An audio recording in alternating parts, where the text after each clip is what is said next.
কাটছে নতুন বছর?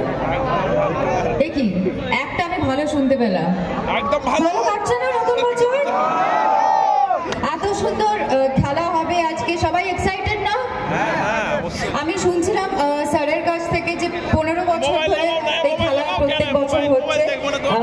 আমি একটা জিনিস বুঝতে পেরেছি, স্যারের পপুলারিটি দারুণ এখানে, কিন্তু আজকে আমাদের এখানে ম্যাডামও আছেন সঙ্গে, ম্যাডাম সাথী মিত্র হক, ওনার জন্য একবার জোরে হাততালি। এবং মঞ্চে যারা রয়েছেন আমাদের সম্মানীয় অতিথি, তাদের সবাইকে আমার প্রণাম। সামনে গুরুজনেরা যারা রয়েছেন সবাইকে আমার প্রণাম, এবং ছোটরা আমার বন্ধুরা সবাইকে অনেক অনেক ভালোবাসা এবং শুভেচ্ছা সবাইকে।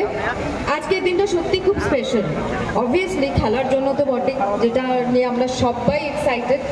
আরেকটা কারণ হচ্ছে আজকে নেতাজির জন্মদিন, যাকে আমরা সবাই বাঙালি হিরো বলতে, যদি বাঙালি মানে প্রথম বাঙালি হিরো বলতে আমরা যাকে মানি সবাই ছোটবেলা থেকে, যাকে দেখে যার কথা পড়ে আমরা বড় হয়েছি স্কুল কলেজে, যার অনেক কথা বা অনেক আইডিয়াস যেটা এখনো আমাদের মধ্যে সবসময় আমরা আরেকবার করে নিজেকে মনে করাই বিভিন্ন সিচুয়েশনে, তিনি নেতাজি সুভাষচন্দ্র বোস। আজকে ওনার জন্মদিন, কাজে আজকের দিনটা প্রত্যেক বাঙালির জন্য তো বটেই, প্রত্যেক ভারতবাসীর জন্য আজকের দিনটা ভীষণ ভীষণ ভীষণ ভীষণ স্পেশাল। এবং নেতাজি এমন একজন ব্যক্তিত্ব যিনি বছরে একবার মনে করার মতো তো ব্যক্তিত্ব উনি নন।